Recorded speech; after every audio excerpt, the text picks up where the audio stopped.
Hello, parents and my dear students. Welcome to Erudite School of Learning, Fatehnagar.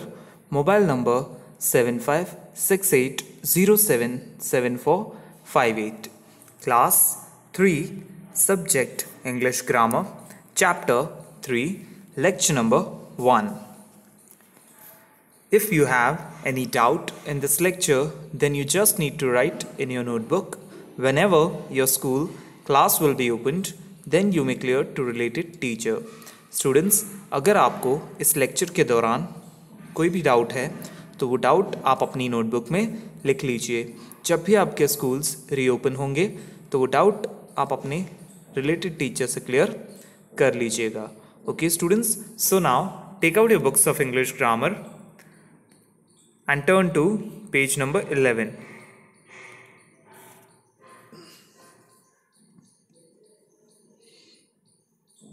Okay, so here on page number 11 we have chapter number 3. What is the chapter number 3? Possessive noun. Chapter number 3 क्या है students? Possessive noun. Now let us learn about possessive noun. चलिए possessive nouns के बारे में पढ़ते हैं. Read the sentences below each picture. Full stop. तो यहाँ कहा गया है कि हर एक पिक्चर के नीचे एक सेंटेंस दिया है, उसे आप पढ़िए. Okay, this is Shreeja's bat.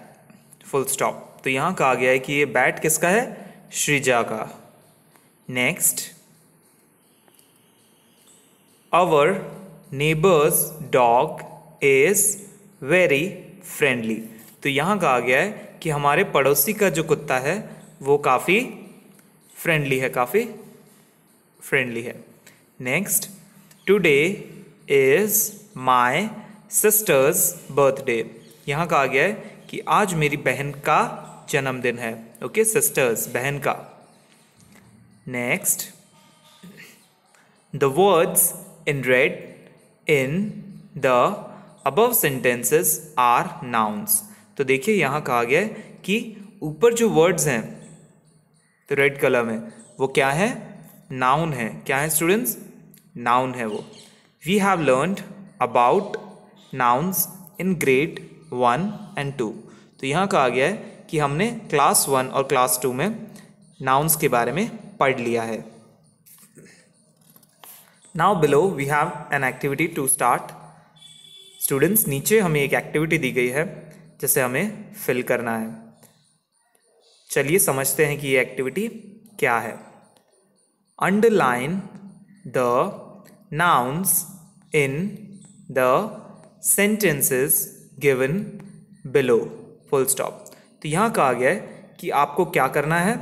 आपको नीचे दिए गए सेंटेंसेस में नाउन को अंडरलाइन करना है. ओके, अगर किसी भी सेंटेंस में कोई वर्ड नाउन है तो उस वर्ड को आपको अंडरलाइन करना है. Okay students, now coming to the first word, first sentence, that is, पहला सेंटेंस क्या है? Give me the blue book. Full stop. तो देखिए यहाँ क्या कहा गया है? Give me the blue book. मुझे नीली किताब दो. So here what is the noun? यहाँ पे नाउन क्या होगा स्टूडेंट्स? बुक. क्या है नाउन? बुक. सो स्टूडेंट्स, आप पेंसिल्स निकालिए and underline the word book, और बुक वर्ड को अंडरलाइन कर लीजिए. Done? Good. Now the next sentence is, Delhi is the capital of India. So यहाँ कहा गया है कि दिल्ली जो है वो इंडिया का कैपिटल है, इंडिया की राजधानी है. Okay, so what are the nouns in this sentence? इस सेंटेंस में नाउन्स क्या है स्टूडेंट्स? फर्स्ट इज, पहला है दिल्ली. क्या है? दिल्ली. सो आप दिल्ली को अंडरलाइन कर लीजिए, DELHI, दिल्ली, इसे अंडरलाइन कर लीजिए. नेक्स्ट, इसी सेंटेंस पे देखिए, इंडिया जो हमारी कंट्री का नाम है, INDIA. इंडिया भी नाउन है क्योंकि ये कंट्री का नाम है. So underline the word India. India शब्द को भी अंडरलाइन कर लीजिए students. Done? Okay. Now coming to the next sentence. She is a very clever girl. Full stop. तो यहाँ कहा गया है कि वो काफ़ी clever girl है. So in this sentence, what is the noun? इसमें noun क्या है students? Girl. क्या है? Girl. तो आप word girl को underline कर लीजिए. Done? Okay. Now coming to the next sentence. When will you come to my house? Question mark. तो यहाँ का पूछा गया है कि तुम मेरे घर कब आओगे. Okay. Now in this sentence, what is the noun? Students, इस sentence में noun क्या है? It's house. क्या है वो? HOUSE, house. So आप underline कर लीजिए word house को. Done? हो गया students? Good. Now the next sentence says my brother is taller than me. Full stop. तो अगला सेंटेंस ये कहता है कि मेरा भाई मुझसे भी लंबा है. Taller than me. So यहाँ नाउन क्या है इस सेंटेंस में स्टूडेंट्स? ब्रदर. क्या है? ब्रदर. सो आप अंडरलाइन कर लीजिए वर्ड ब्रदर को. स्टूडेंट्स अंडरलाइन कीजिए वर्ड ब्रदर को. Done? Okay. Now we can check our answers. अब हम अपने आंसर्स चेक कर लेते हैं एक बार. That we have done everything correctly. देखिए, फर्स्ट वन वॉज बुक. पहला था बुक. सेकंड में दिल्ली और इंडिया दोनों ही आंसर्स थे. Next it was girl. अगला क्या था? Girl. Then in the fourth sentence the noun was house. Fourth sentence में जो नाउन था वो हाउस था. And last it was brother. और लास्ट का क्या था noun? Brother. Okay students, now coming back to the chapter part. Here below we have something to read. यहां कहा गया है when we add an apostrophe, APOSTROPHE, apostrophe. अब देखिए apostrophe कैसा होता है. ब्रैकेट में जो एक ऊपर कॉमा दिख रहा है आपको, that is called apostrophe. Okay, bracket नहीं, सिर्फ ये कॉमा, ये क्या कहलाता है?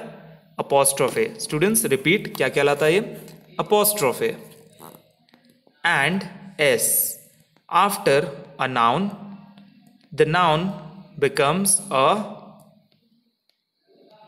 possessive noun. Full stop. तो समझिए इसे कि क्या कह रहा है ये सेंटेंस. ये कह रहा है कि जब हम किसी वर्ड के बाद, ओके, किसी भी वर्ड के बाद अपोस्ट्रोफे यानी ऊपर एक छोटा सा कॉमा और उसके साथ एस लगाते हैं. देखिए यहाँ पर कहा गया एन एस. तो अगर हम उसके साथ एक एस लगाएंगे आफ्टर अ नाउन, किसी भी नाउन के बाद, तो वो कौन सा नाउन बन जाएगा? Possessive noun. कौन सा नाउन बन जाएगा? Possessive noun. Okay students, now below we have come to page number 12. On page number 12 we have definition of possessive noun. A possessive noun indicates possession और ओनरशिप. Full stop. यानी possessive noun क्या दिखाता है? कि किसी चीज पर मेरा अधिकार है या मेरा स्वामित्व है. ठीक है, कोई चीज मेरी है.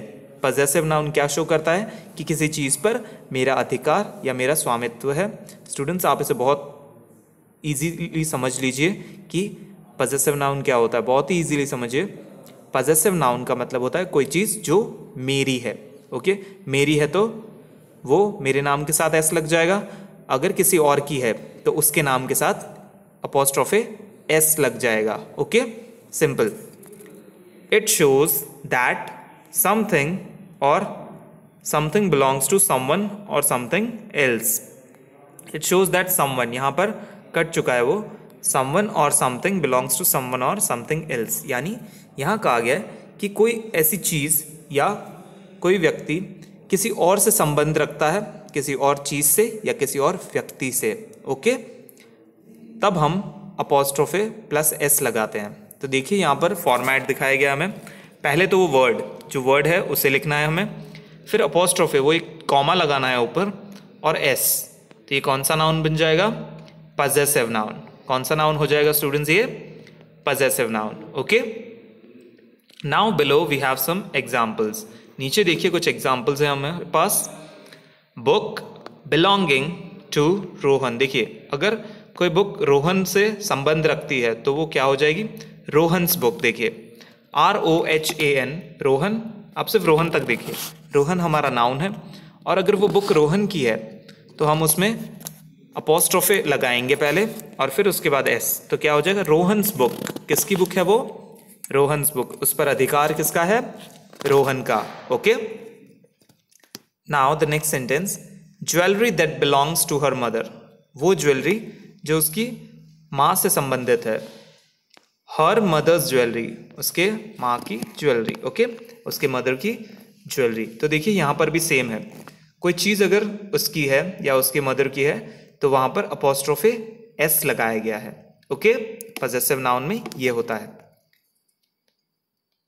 Now let us learn the different rules for forming possessive nouns, full stop. तो यहाँ देखिए ये सेंटेंस कह रहा है कि चलिए अब कुछ अलग रूल्स पढ़ते हैं। क्या करते हैं? अलग रूल्स पढ़ते हैं पजेसिव नाउन को बनाने के। Okay, so the first one is, पहला रूल है to change a singular noun into a singular possessive noun, add apostrophe S. Okay, at the noun.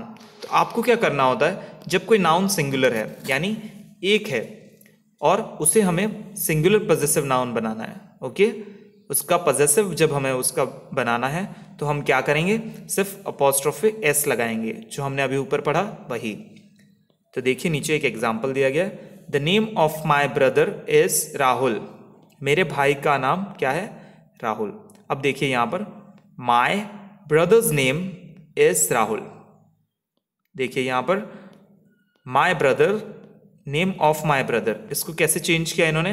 My brother's name, my brother's name, मेरे भाई का नाम। तो देखिए ब्रदर फिर apostrophe फिर S, my brother's name is Rahul. मेरे भाई का नाम क्या है?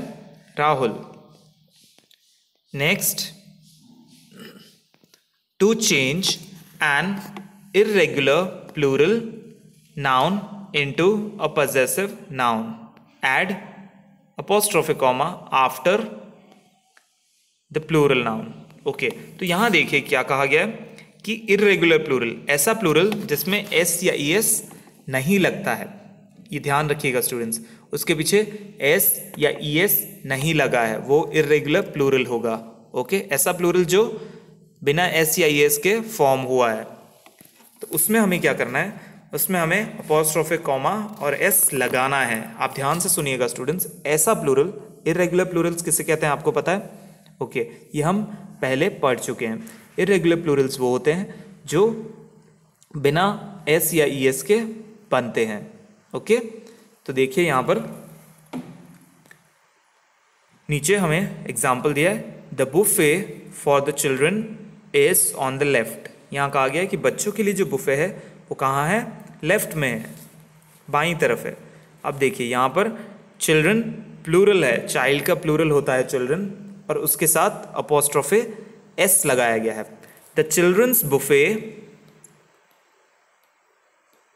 Is on the left. अब यहाँ कहा गया है the children's buffet is on the left. कहाँ है बच्चों का बुफे?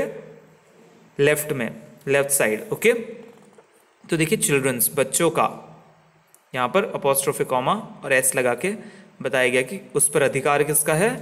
बच्चों का। Okay, now coming to the next rule, नीचे एक और रूल दिया है हमें, चलिए उसे पढ़ते हैं। To change a regular plural noun that ends with an S into a possessive noun, add only an apostrophe after the word, full stop. तो ये रूल समझिए स्टूडेंट्स, ये बहुत इंपॉर्टेंट है आपके लिए, इस रूल को समझना।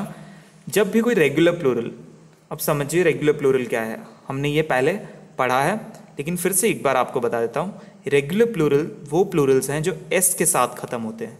ओके, उनके लास्ट में एस आता है, तो आपको क्या करना है, जब कोई रेगुलर प्लूरल आ रहा है और उसे हमें पजेसिव बनाना है तो आपको उसमें सिर्फ अपोस्ट्रोफे ऐड करना है, उसके पीछे एस नहीं लगाना है।